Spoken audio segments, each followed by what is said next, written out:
Salut tout le monde, c'est Sneakit, encore une fois de retour avec les achats manga du mois de mars. Je vous propose de commencer par l'occasion. Il n'y a pas eu grand chose, ça commence à être dur de faire des trouvailles en même temps. Tout récemment, il est arrivé il y a à peine 2-3 jours, c'est Give My Regard to Blackjack chez Naban, un beau petit tome comme ça bien épais qui parle du système médical au Japon. Ça fait un moment que je voulais le lire, celui-là, mangaka m'en dit beaucoup de bien, et j'ai eu l'occasion de le choper à 2 €. Autant dire que 2 € pour un gros pavé comme ça, je vais pas me faire prier. Par contre, si j'aime bien, j'essaierai de prendre les autres en neuf, histoire de soutenir la maison d'édition, parce que Naban est un petit éditeur. Ça les motivera peut-être à faire la saison 2. Parce que pour l'instant, on n'a que la saison 1 chez nous, la saison 2 a toujours été inédite. Pareil, chez mon libraire, c'était pas dans mes priorités, mais j'ai trouvé toujours à 3 € cette fois-ci, Terukan Boys, par les assistants de Kurosawa. Voilà, petit one-shot sympa. Autant le rentrer maintenant, ce sera clairement pas ma priorité de lecture pour le moment. Ensuite, alors, on a trouvé aussi un peu de Sword Art Online. Ça se trouve facilement quand j'ai l'occasion d'en voir passer pas cher. J'essaye de compléter petit à petit. Ici, donc, j'ai les 3 tomes de Fairy Dance. Maintenant, j'ai évidemment vu les animés, donc ça, ce sera pas lu avant très longtemps. Et j'ai eu un petit lot avec les 2 tomes de Aincrad. Non, Aincrad. Donc c'est le premier arc. Et 4 tomes, je pense qu'il y en a 7, de Sword Art Online progressive. Alors, l'avant-dernier, là, je suis assez satisfait. C'est grâce à la vidéo Vos Mangatech valent de l'argent. Encore une fois, vous êtes beaucoup à avoir réagi là-dessus, à m'avoir cité des titres. Et je me suis inspiré de vous pour le 2e épisode. Et il y en a un qui m'avait parlé des Goldorak. Je tiens déjà, je suis content de savoir que Goldorak existe en manga, ça m'intéresse. C'est pas ma génération, donc j'ai très peu vu l'animé étant petit. Et il disait que c'était assez cher. Donc je fais mes recherches pour voir si de fait c'est hors de prix. Soit j'ai eu de la chance, soit on n'a pas la même notion d'hors de prix, ce qui est possible aussi. Mais j'ai trouvé donc les 4 tomes plus le one-shot. Et j'ai négocié ça 60 €, sachant que le vendeur m'a dit qu'il était neuf, jamais lu. Donc ils sont plutôt pas mal, à part ici. Vous voyez un petit pet à ce niveau-là. Mais 60 € pour 5 gros tomes comme ça, qui étaient quand même vendus plus de 10 € chez Black Box, et qui ne sont plus disponibles de fait, j'ai trouvé ça totalement raisonnable. Et je me suis fait un plaisir. C'est vraiment on va dire le craquage du mois, puisque le reste, je pense que tout le reste de la pile n'a pas eu cette valeur-là. Mais voilà, je suis très content de l'avoir rentré et je vais pouvoir enfin découvrir l'histoire de Goldorak. Le dernier, je le mets là, c'est pas vraiment un achat, c'est les 2 premiers tomes de My Elder Sister que j'avais gagné dans l'émission de Manga Badass, que j'ai lu, que j'ai bien apprécié, mais je vous les ferai sûrement gagner à mon tour, parce que je ne compte pas continuer la série. Non pas que j'ai pas aimé, mais en fait, à la fin du tome 2, il y a un petit mot de l'autrice, très gentil d'ailleurs, mais qui est signé de 2017. Je fais, 6 tomes sortis, et le tome 2 sorti en 2017, ça sent le piège quand même. Je vais me renseigner, et de fait, la série est en pause à durée indéterminée, puisque l'autrice a abandonné le manga pour se lancer dans une carrière de VTubeuse. Autant dire que, voilà. Sinon, j'aurais continué avec plaisir, mais là, je ne compte pas les garder. J'avoue que ça fait un petit moment que j'aimerais bien faire un petit lot de manga et vous les faire gagner, parce que j'ai encore 2-3 petits tomes comme ça. histoire d'avoir quand même un petit gain conséquent, quoi, pas juste s'amuser à envoyer un manga par-ci par-là. Mais voilà, on y reviendra quand j'aurai l'occasion de faire ça et de faire ça propre. Je vous propose d'enchaîner sur les mises à jour. Vous allez voir qu'il n'y a pas eu grand-chose. J'ai été assez vite. Voilà. Non, je les avais laissés dans les mises à jour, mais c'est pas totalement vrai puisque j'ai aussi rentré les tomes 1 à 6 et le tome 8 de Blue Wolf. C'est Legoshi qui en avait parlé, qui en avait dit que pour lui c'est un manga coup de cœur sur le Shinsengumi. Très sincèrement, ça se laisse lire, c'est beaucoup plus axé humour, je pense, ce qui n'est pas désagréable. Après, je juge, mais j'ai lu que les 4 premiers tomes pour le moment. Mais voilà, si je veux un shonen sur le Shinsengumi, je préférerais largement Shiruhan. Et si je veux un manga un peu plus sérieux sur le Shinsengumi, ce sera clairement Mibugi Shiden qui gagne. Donc celui-là, peut-être le cul un peu entre deux chaises. Maintenant, le parti pris graphique est pas mal. Et j'aime bien le petit côté un peu, je sais pas si ça se voit, métallisé comme ça sur les jaquettes, sur le titre, notamment avec des petits effets. Ça, par contre, c'est fort joli. Ouais, ce qui m'a décidé à franchir le cap, c'est aussi que la série est finie au Japon, ce sera pas très long, non, c'est pas une quinzaine de tomes ou quelque chose comme ça. Et donc, si j'en parle en retard, évidemment, avec les mises à jour, c'est que j'ai lu 4 tomes, j'ai quand même plutôt apprécié ma lecture, même si c'est pas un coup de cœur. J'ai donc complété avec les tomes 7, 9, 10 et 11. Hop, comme ça, au moins, on est à jour et on n'a pas de trou. Sinon, mon libraire a enfin réussi à m'attraper les tomes 3 et 4 de Gourmet Détective. C'est toujours d'Akiko Higashimura, autrice que j'aime beaucoup, que j'ai découvert principalement l'année dernière. Ici, on est sur un Josei. On n'est pas beaucoup dans ma collection des Josei. C'est plutôt sympathique. C'est des enquêtes sur fond de nourriture. Ça se laisse... Hop là. Mais c'est pas sa meilleure œuvre. On va pas se le cacher. Et pour terminer, puisqu'on avait trouvé les 2 premiers Manon en occasion, on a complété aussi les Émanons. Je dis complété, mais c'est fondamentalement des one-shoot. Donc on a Mirage des Manons, qui est le 3e sorti, et Rêverie des Manons, qui est le dernier sorti. Toujours avec un dessin qui est franchement sympathique.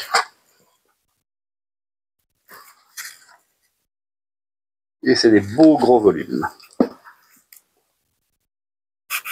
Voilà, nouveauté, mise à jour, on a occasion et mise à jour, on a déjà fait le tour, il n'y avait pas grand chose. Et je vous propose d'enchaîner sur les nouveautés où il y a quand même beaucoup plus à se mettre sous là-dedans. On va commencer avec K-Books et le tome 17 de Solo Leveling. Je vous le confirme si vous ne le saviez pas encore. Donc, ici, c'est on va pas dire un spin-off, mais c'est ce qui se passe après l'histoire. De fait, l'histoire est réellement terminée au tome 16. Ça explique peut-être aussi pourquoi on me l'a fait remarquer, mais il est plus petit. Pas de beaucoup, notez bien. Et surtout, leurs détails, ici, voilà, on a le dessin, c'est fait par les disciples, puisqu'en gros, le dessinateur originel est décédé à l'époque, après le tome 16, et donc c'est son studio qui a continué le travail pour finir la série, en quelque sorte. Un peu comme ce qui se passe avec Berserk et le décès de Miura. Évidemment, comme ça se passe après la fin, je ne vais pas vous en parler, parce que sinon, ça va gâcher un peu l'effet de surprise. Ensuite, chez Manabooks, le tome 12 de Villageois, level 999. Manque 2 tomes et la série est terminée. On est toujours dans l'investigation de qui sera le méchant de l'histoire. Mais voilà, c'est sympathique. Ça se laisse lire. Alors, chez Crunchyroll, un seul tome, mais un tome très bon de Kaiju numéro 8. Franchement, un bon shonen à ne pas sous-estimer. Il est délicieusement agréable. Le dessin est franchement pas mauvais. Pour du shonen, ça entend. Et on est sur une bataille qui aurait pu être la grosse bataille finale. Mais a priori non. On va faire encore durer l'assaut. Ça c'est quelque chose qui marche bien dans le manga. Mais j'avoue que je suis très curieux de savoir ce qu'ils vont choisir comme twist pour relancer le scénario. Chez Vega, le tome 12 de Holy Land. Très bon tome celui-ci de Kujimori. On a enfin le héros tête à claque par excellence qui arrête un peu de couiner, qui commence à s'entraîner un peu pour du vrai, au lieu de s'entraîner dans sa chambre tout seul à mettre des coups de poing, et qui est ce coup-ci provoquant, qui va chercher lui-même la bagarre pour un duel qui sera dans le prochain tome malheureusement. Mais voilà, très bon tome, et je suis très content de voir que le héros prend enfin un peu sur lui. Chez Ankama, le tome 2 de Wakfu, la grande vague. Donc toujours alors, très bien, si vous aimez l'univers de Dofus, c'est vraiment excellent. On apprend encore une fois plein de choses sur le lore. Donc c'est très agréable à lire pour un manga francophone, hein, un très bon niveau. Il y a le dessin est quand même plutôt pas mal non plus. C'est juste que, encore une fois, les deux défauts de ça, c'est que ça sort lentement, et surtout, il faut avoir vu les animés pour comprendre, parce que il y a un manga, un animé, un manga, un animé, ils s'amusent comme ça. Et l'œuvre est beaucoup plus mature que ce qu'on avait avant. Ce qui est rigolo, le parti pris est osé, on va dire. On n'est plus dans le côté enfantin des débuts. Ensuite, on va passer chez Komiku. Chez Komiku, on a le tome 19 de King of Hans, que je n'ai pas lu parce que j'ai beaucoup trop de retard là-dessus. Ensuite, le tome 20 de Arte, un petit bijou, si vous aimez bien les mangas un peu historiques. Ce tome-là, c'est la fin du flashback sur l'origin story de Léo. Et c'était vraiment très bien, hein. Le dessin est toujours très très beau.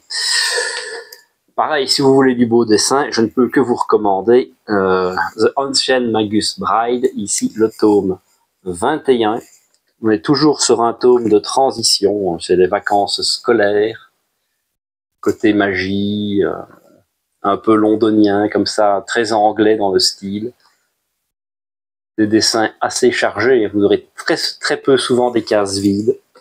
Donc une bonne petite série qui mérite vraiment d'être découverte. Chez Nobinobi, le tome 3 de Racaille de Bibliothèque, j'avais bien aimé. J'ai pas encore lu celui-là, les dernières rentrées. Vous verrez que j'ai pris un peu de retard, déjà parce que Meian a régalé ce mois-ci. Mais on y reviendra. Le tome 2 de Bloom, série que vous m'aviez conseillé. Donc j'avais très hâte de voir le tome 2, ça ne démord pas.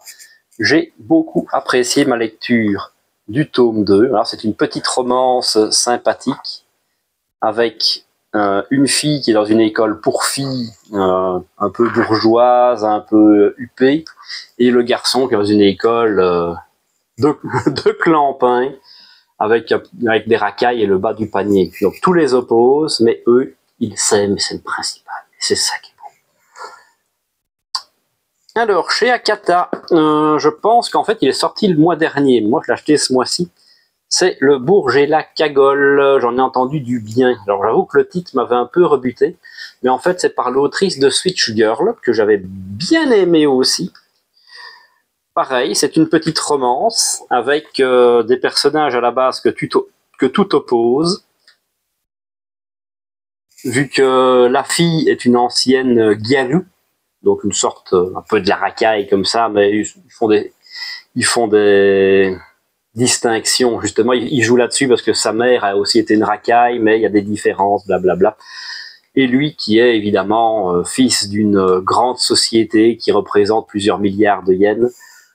Là, les dessins sont très chouettes, la rencontre justement entre la fille et la belle-maman qui n'a absolument aucune envie évidemment qu'ils soient ensemble.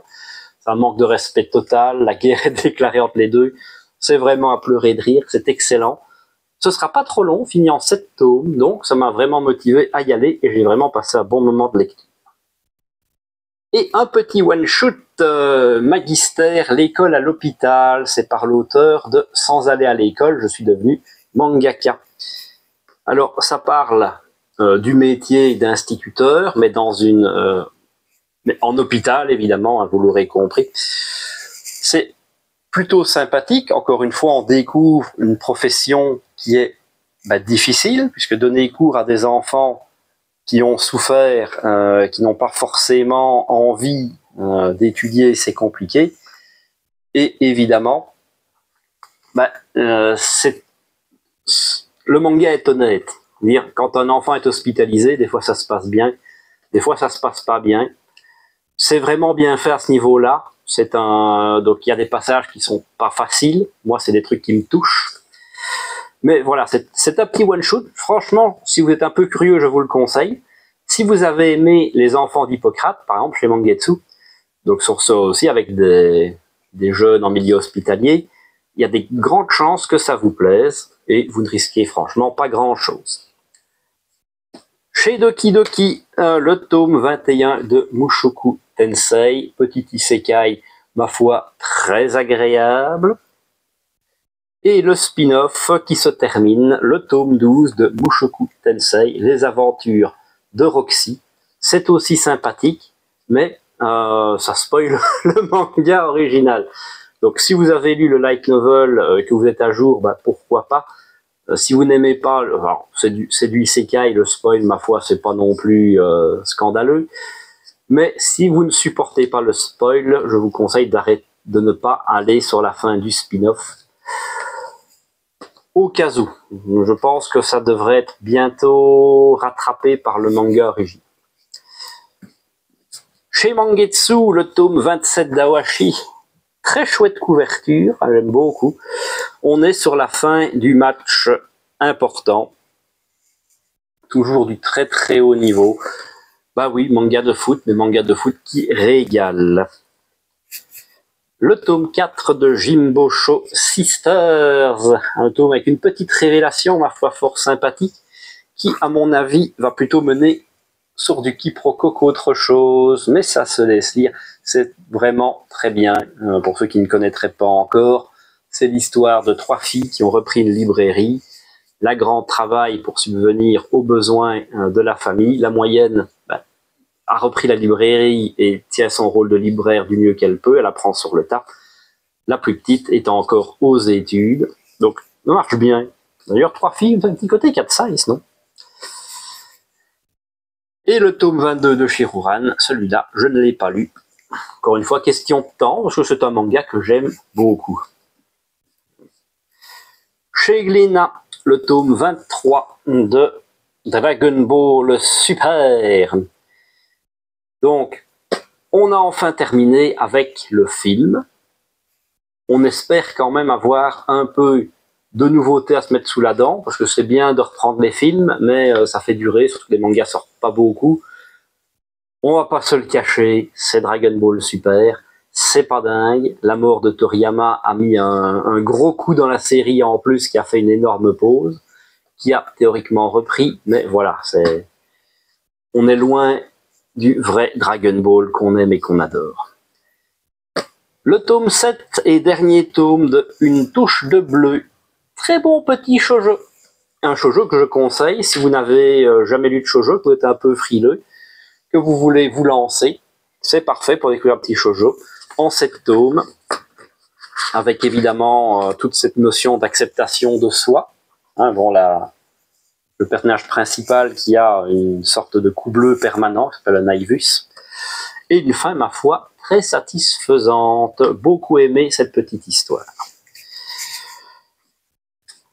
Chez Delcourt Tonkam, on a le tome 13 de Légende vivante. C'est pas un isekai, mais ça en a le goût. On va pas se le cacher non plus. C'est encore une fois sympathique et on a un petit twist scénaristique intéressant dans ce tome-ci. Le tome 7 de Sans expérience. petite série de romances très douce, très jolie, avec un petit couple, ma foi, assez attendrissant. Ça passe bien, c'est fort joli, ça se lit bien. Ce sera terminé en 10 volumes, donc pas trop long à suivre. Bonne petite série dont on parle assez peu. Et on va terminer avec le collector de Love X Dilemma, le tome 27. Ça y est, plus qu'un et on a fini. Ils leur ont mis du temps. Comme d'habitude, on nous refile des collectors parce qu'il faut bien vendre. Et comme on n'a pas trop le choix et que c'est dangereux avec Delcourt Tonkam, on les achète. Ici, c'est un petit recueil d'illustrations. Alors, pour la blague, on va essayer d'en montrer une petite ou deux. Mais je pense que, voilà, c'est la seule que je peux vous montrer sans risquer de me faire striker la tronche. Puisque tout le reste, il y a du boobs. Ah, l'auteur, il se fait plaisir, hein, mais au moins, il n'essaye pas de se le cacher. Ça, c'est bien, ils sont honnêtes. Hop là. Chez Soleil, le tome 14 et dernier tome de Insomniaque par l'autrice de La fille du temple au chat. Pareil, romance, vie scolaire. Hop. Un très beau dessin, encore une fois. Un dessin que j'aime beaucoup, en tout cas pour ma part. Et une fin, correcte. Ça aurait pu être mieux, c'est un peu trop ouvert à mon goût. Moi j'aime bien quand on ne laisse plus de place à l'imagination. Mais ça a fait le café, en 14 tomes, ça va. Le tome 13 de Le chat qui rendait l'homme heureux. Je n'ai pas encore eu le temps de le lire non plus. Mais j'aime toujours bien cette série. De toute façon, ça parle de chat. En général, je suis bon client. Toujours chez Soleil, mais dans la collection gourmet, nous avons le tome 5 de Solo Camping for Two. Donc manga qui mélange à la fois le camping et la gastronomie, avec un beau petit dessin aussi. Ça se laisse lire, c'est très agréable. Maintenant, est-ce que ça méritait la collection gourmet? Je ne sais pas, je pense que c'est quand même le camping qui est la star plus que la nourriture. Mais c'est sympathique. Par contre, ça ne vaut clairement pas les... Voilà, évidemment, vous ne voyez qu'un tout petit bout ici. Voilà, hop, les hauts grands airs. Là, niveau camping, celui-là est vraiment très beau. Et mon péché mignon, un Today's Burger. Chaque fois que je lis ce manga, j'ai envie de bouffer. C'est incroyable. Hop, c'est un manga, évidemment, qui parle de bouffe et de burger. Regardez-moi ça. Ça fait envie quand même. Et après, à chaque fois, il y a les détails et tout ça, les petits goûts, les subtilités. Oh là là. Ensuite, tiens, on va enchaîner là-dessus. Chez Kiyun, nous avons le tome 5 du Palais des Assassins. Série qui n'a pas fait grand bruit, qui a beaucoup été comparée à tort au Carnet d'apothicaire, puisque les deux se passent en Chine dans la cité interdite. Mais c'est un manga qui, je pense, monte en puissance. C'est vrai que les premiers tomes étaient peut-être un peu plus... On se demandait où voulait aller l'auteur, tout ça. Mais plus l'histoire avance, plus je me régale. Je trouve que chaque tome est meilleur que le précédent.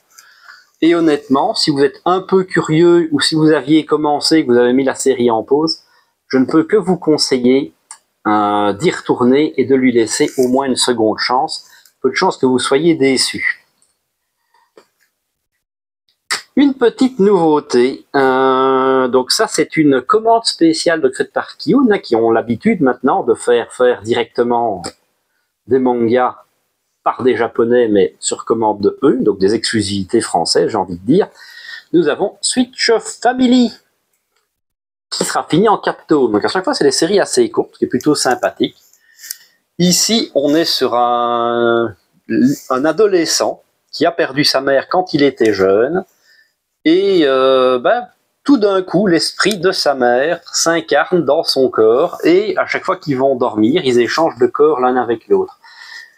Alors évidemment, c'est plein d'humour parce que la mère a été championne de karaté, donc elle utilise le corps de son fils pour botter le cul à des voyous, ce qui, vous vous en doutez, risque de provoquer un retour de bâton et tout ça. Et ça a le bon goût, parce que c'est toujours compliqué avec la notion d'échange de corps, de ne pas tomber dans le graveleux ni rien. C'est vraiment très bon enfant, ça se laisse très bien lire. En 4 tomes, on verra ce que ça donnera au final. Le tome 16 de Isaac, manga qui se passe pendant la guerre de 30 ans, les protestants et les catholiques qui se foutent sur la tronche à travers l'Europe, et cette quête de vengeance d'un japonais qui poursuit un autre japonais parce qu'ils ont des fusils d'une grande précision, d'une grande portée qui pourrait bouleverser le cours de la guerre. Le dessin est très chouette, c'est vraiment un beau niveau de dessin, moi j'aime beaucoup. Le côté historique est plutôt bien traité, ça respecte bien l'idée. Le problème, c'est peut-être un petit chouï long. Il aurait peut-être dû commencer à s'arrêter il y a un tome ou deux. Voilà, mais j'espère que ça ne durera pas très longtemps. Alors, un ovni, non pas parce que c'est pas bien, attention, c'est le tome 19 de Barakamon, série que j'adore. Alors pourquoi est-ce que je dis qu'on s'y attendait pas? C'est que Barakamon est un manga, certes de Kiyun, mais qui est en arrêt de commercialisation depuis déjà quelques années et dont les prix ont bien sûr explosé. C'est pour ça que en général, c'est pas un manga que je recommande parce qu'il est cher. Maintenant, si vous le voyez d'occasion, foncez dessus. C'est vraiment très très bon. Si vous aimez Yotsuba, il y a une bonne petite vague aussi, pareil avec une petite fille, tout ça. Donc ça reprend, c'est des petites histoires qui poursuivent l'histoire originelle, là, qui s'est terminée, rappelons-le, en 18 tomes. Sachant qu'il y avait aussi un tome spin-off 18 tomes plus 1, mais c'était un petit délire avec des pouvoirs magiques et tout ça. Mais c'était vraiment très bien. Moi j'adore, c'est un humour. J'ai revu cette œuvre avec grand plaisir. Donc merci Kiyun d'avoir repris une série. Maintenant, est-ce que ça veut dire qu'ils ont racheté les droits, qu'ils vont les ressortir? Je ne sais pas. C'est tout le mal que je vous souhaite et que je leur souhaite à eux. Notons quand même qu'ils ont même fait l'effort de ressortir, vous l'avez peut-être remarqué, le vieux logo Kiyun, ce qui est paradoxal parce qu'il y a eu des tomes de Barakamon avec le nouveau logo. Je le sais puisque mon tome 8 avait le nouveau logo et que j'ai fait plusieurs librairies pour le changer parce que je suis un psychopathe. Voilà. On va enchaîner avec le tome 8 de Magus of the Library. Encore un bon petit pavé qui régale. Là aussi, niveau dessin, on a franchement... Enfin, on ne nous prend pas pour des cons. C'est vraiment superbe. Et dans ce manga qui avait l'air d'être un peu pépère, un peu sans enjeu, on a enfin un gros antagoniste qui fait son apparition et qui bouleverse les choses. Donc très sympa, mais voilà un rythme d'un tome par an. Après un tome, moi j'appelle ça du tome double, chacun ses goûts. Une petite nouveauté qui a bien fait plaisir aussi, c'est Doxred. Doxred, c'est par l'auteur de Golden Kamuy, une série que je porte en haute estime. Je me suis régalé. On retrouve sans hésitation le style de l'auteur, mais dans un manga de sport, puisqu'on va parler ici de hockey sur glace. Alors, pour vous la faire simple, le héros principal, qui a toujours un petit côté perché, bon ça c'est propre aussi à l'auteur, est un champion de patinage artistique, et suite au décès de sa mère, il va quand même continuer la compétition, et même s'il va gagner haut la main, il va complètement péter un câble, saccager la patinoire, et être banni à vie du patinage artistique. Il se retrouve recueilli à Hokkaido. Tiens, on se retrouve encore dans un univers que l'auteur connaît et apprécie, sûrement originaire d'Hokkaido, ça ne m'étonnerait pas, chez son grand-père, où il va faire la découverte du hockey sur glace, et justement avec une équipe de bras cassés qui a besoin d'un joueur pour compléter les effectifs, qui vont lui faire découvrir le sport. Alors le début, ça prend son temps. Il aurait peut-être fallu un deuxième tome pour vraiment que la sauce prenne bien. Mais j'ai passé un fort bon moment de lecture. Et directement, on apprend quand même des règles et des notions de hockey. Donc on est clairement dans un manga de sport, à voir comment ça va évoluer. Mais moi, j'ai beaucoup aimé ma lecture. Le tome 5 de Nine Peaks.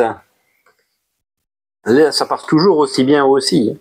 Et encore une fois, pareil, dessin très chouette. C'est une signature de Kyun, elle est beau dessin au final. En général, j'aime bien comme ce qu'il propose, faut reconnaître.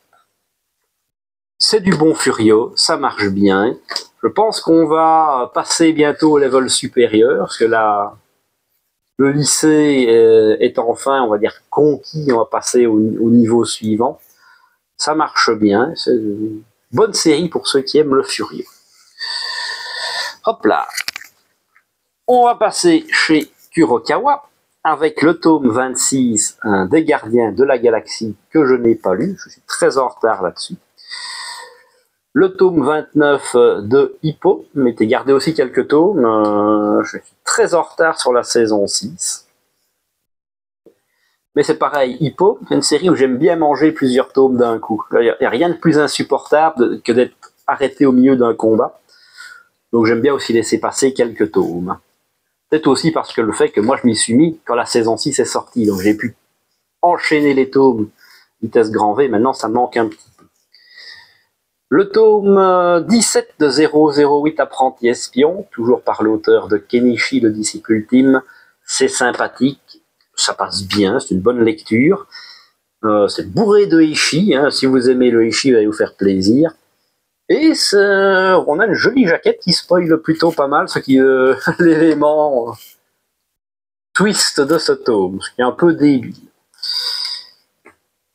Le tome 12 de Kaijin Reijo, un manga assez axé boucherie, avec des monstres et des filles qui se foutent sur la tronche. C'est assez violent, pas se le cacher. Pour public averti. Toujours pour public averti, mais pour une autre raison. Partners 2.0, donc les relations modernes entre un homme et une femme qui ne se voient pas que pour jouer au mahjong. Le tome 14 d'Oshinoko. On approche de la fin, fini en 16 tomes, si je ne dis pas de bêtises. On est toujours sur cette quête de vengeance à travers le tournage du film sur la vie de Ai. Voilà, j'en dis pas trop non plus parce qu'on est sur un côté thriller, donc ce serait quand même un peu gâché. Mais j'aime toujours autant cette série, j'espère que ça va bien se finir par contre, parce que c'est pas garanti. Le tome 26 de Moi, quand je me réincarne en slime, c'est sympathique, on s'amuse bien. Mais ça avance plus trop niveau histoire. Là, ça y est, il est pépère, il a son royaume. Et il s'amuse à organiser des jeux. Là, il a créé son petit labyrinthe pour que les aventuriers aillent se faire plaisir. Tiens, le tome 14 de Spy Family. Excellent tome. Je me suis régalé. J'ai trouvé qu'il avait un niveau supérieur à la normale, je trouve.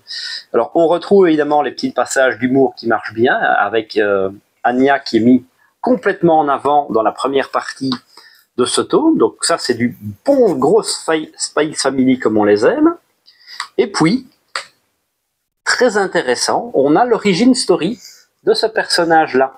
On avait déjà eu comme ça un petit chapitre, enfin un petit aparté avec l'origine story de Lloyd, qui ici n'était pas du tout axé sur l'humour, hein, puisque c'était plutôt dur. Et là, on est sur la même chose, on est sur l'histoire de ce personnage-là, qui lui a connu complètement la guerre dans sa jeunesse, avec les impacts que ça a eu sur lui et sur sa relation avec une amie d'époque, dirions-nous. Et ça dénote encore une fois avec le côté léger et amusant du manga, avec un thème plus sombre, plus lourd et plus émouvant que ce qu'on a d'habitude. Mais je dois admettre que ça a très bien passé. Franchement, un excellent tome. Hop là. Alors, on va comme passer à ceux-là. Donc, chez Kana, nous avons le tome 16 de Bucket List of the Dead, pas lu. Le tome 20 de Togen Anki, donc toujours sympathique, petit retournement de situation. C'est un shonen, tout ce qu'il y a de plus classique, sauf que les méchants c'est les gentils c'est les connards. Et ça découpe un peu à tour de bras aussi, c'est pour ça qu'il y a la catégorie Dark Kana, mais c'est très bien. Alors, évidemment, la dinguerie, vous l'attendiez, évidemment, une des sorties qu'on a peu souvent, donc on se régale, c'est le tome 7 de Real, ou Real, pour les intimes. Donc, toujours de Takehiko Inoue. Plus d'un an qu'on n'avait plus de tome, hein, mais c'est vraiment très très bon. Que ce soit l'histoire, que ce soit le dessin. En plus, c'est un tome qui symbolise un peu un tournant, hein, avec justement le personnage valide qui là décide de se sortir les doigts et de se consacrer pleinement au basket. Que dire, c'est vraiment bon. J'espère juste qu'il y aura une fin un jour. S'il pouvait enchaîner un peu plus vite les tomes, ce serait parfait. Dans un registre totalement différent, mais très bien aussi, le tome 6 de L'enfant en moi. On avait déjà parlé, donc j'ai découvert ça récemment, mais je me régale. L'histoire touchante d'une jeune fille de 15 ans qui tombe enceinte et qui va tout faire avec l'aide de son conjoint et d'une partie de sa famille pour garder l'enfant. Et là, on a tous les problèmes. Il y a la scolarité, évidemment, parce que c'est compliqué quand on est enceinte d'aller à l'école, de passer ses examens, mais elle y tient et elle s'y accroche. Clap de fin pour Tokyo ces jours-ci de Taiyu Matsumoto. En 3 tomes. Franchement, c'est excellent. Une belle petite page ici. C'est du grand Taiyu Matsumoto. Beaucoup plus abordable que d'autres de ses séries. Personnellement, j'aime beaucoup ce style un peu plus sobre de lui. Par exemple, Le rêve de mon père, c'est exceptionnel niveau histoire, mais c'est un peu plus... Des fois, il y a des délires avec des personnages anthropomorphes qui apparaissent au second plan, des petits délires, une baleine qui va passer dans le ciel. Moi, ça me sort un peu du récit, alors qu'ici, pas du tout. On est vraiment sur de la simplicité, de la tranche de vie dans le milieu éditorial, hein, l'histoire d'un éditeur qui va démissionner de son travail, mais qui va rester, pris par la passion du manga, va quand même chercher à faire son propre magazine, mais selon ses termes et selon ce qu'il aime. Vraiment très chouette. Si je dois faire un reproche, un petit goût de pas assez. On m'aurait dit 7 ans 5 tomes, j'achetais aussi. Il n'y avait pas de débat. Le tome 31 de Seraph of the End, je n'ai pas lu, commence à accumuler du retard là-dessus. Ça fait quand même 4 tomes que je n'ai pas lu. Il faudrait quand même que je m'y remette un petit peu. Et on termine en beauté chez Kana avec le tome 20 et dernier tome de Yawara. Il aura fallu 4 ans, mais ça y est, enfin un peu plus de 4 ans pour être honnête. On a enfin fini cette série, ça fait plaisir, surtout que les tomes sont qualitatifs, mais pas donnés non plus, on est au-dessus de 15 € le tome. Très satisfait.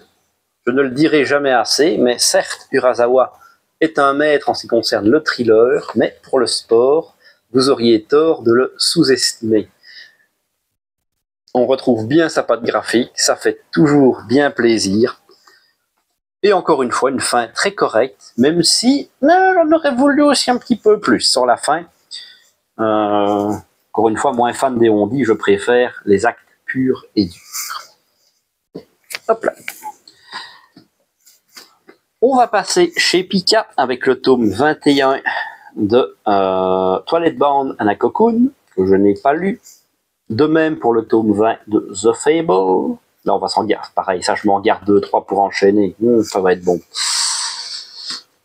Le tome 18 de Fairy Tail, la quête de 100 ans.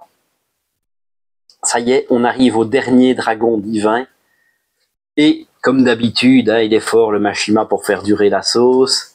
Un petit plot twist sur la fin qui va peut-être relancer un peu l'histoire. Lui-même dit que l'histoire approche de la fin. Pourquoi pas, hein, bon, les bonnes choses doivent s'arrêter au bout d'un temps quand même, mais qu'il a encore 2-3 idées. Donc, à mon avis, il y a moyen de faire durer encore quelques tomes facilement. Cependant, je tiens quand même à dire que c'est un bon spin-off. Déjà parce que ça respecte bien l'œuvre et le dessin de Mashima. Donc, ça n'a pas à rougir de l'œuvre. Maintenant, évidemment, si vous n'êtes pas plus fan que ça de Fairy Tail, bah ça va pas révolutionner le genre non plus. Encore un manga qui se termine. On a beaucoup terminé ce mois-ci, ça fait plaisir. Malheureusement, on a aussi beaucoup commencé. Donc le tome 22 de Bakemonogatari, donc dessiné par O'Great, toujours pareil, à dessin. Oh là là là. Il est bon au dessin O'Great, mais pareil, toujours avec un scénario. Non, il n'est pas au scénario, attention, ne me faites pas dire ce que j'ai pas dit. Mais le scénario est toujours un peu pas piqué des hannetons. J'avoue qu'encore une fois, sur la fin, je commençais à être un peu lassé. J'étais quand même content que le manga se termine. Le tome 19 de A Couple of Cuckoos, pas lu. Le tome 16 de Fortnight of Apocalypse, sympathique aussi celui-là. Hein. On continue après l'écart de plusieurs années qu'il y a eu. Un petit retour aux sources, les personnages principaux qui ont grandi. Ça passe bien, ça se lit agréablement. Pareil, un spin-off agréable, mais si vous avez évidemment aimé Seven Deadly Sins, oui, sinon, bah non, c'est compliqué. Le tome 3 de Versus, pas lu. Ça va être le tome déterminant. Le tome 1 était sympa, le tome 2, pareil, mais sans plus. C'est vraiment ce tome-là qui va me décider si je continue la série ou pas. J'estime lui avoir donné sa chance, 3 tomes, on verra bien. Parce que pour l'instant, j'ai du mal à voir où l'auteur veut aller. Ça me perd un petit peu. Le tome 11 de Goddess Café Terrace, de Kuji Seo, auteur que j'aime beaucoup. Pareil, j'aime beaucoup son style, son dessin, je trouve ça superbe. Je n'ai pas encore lu ce tome non plus. Ah oui, hein, sur la fin, ça commence à être compliqué. La même chose pour Under Ninja. Alors, je me suis mis à jour. Par contre, ça c'est la bonne nouvelle. Donc, j'ai lu les tomes précédents que je m'étais gardé de côté. C'est toujours très sympathique. Pareil, hop, dessin superbe aussi. Un peu trash sur les bords, pas se le cacher. Mais pareil, ça vaut aussi la peine de garder peut-être plusieurs tomes, parce qu'il y a beaucoup d'informations et c'est dur de digérer. Chaque fois que j'ai fait une pause pour laisser passer quelques tomes, j'étais fort content de pouvoir en enchaîner. Et le tome 10 de All Out sur le rugby. Fort bon manga de sport. C'est vrai que les premiers tomes laissent un peu à désirer, mais une fois qu'on rentre vraiment dedans, c'est très sympathique. Un dessin qui dénote pour du shonen. J'aime beaucoup, j'aime beaucoup.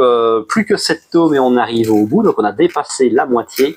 Et ici, on vient de terminer l'arc du camp d'entraînement, un grand classique des mangas de sport.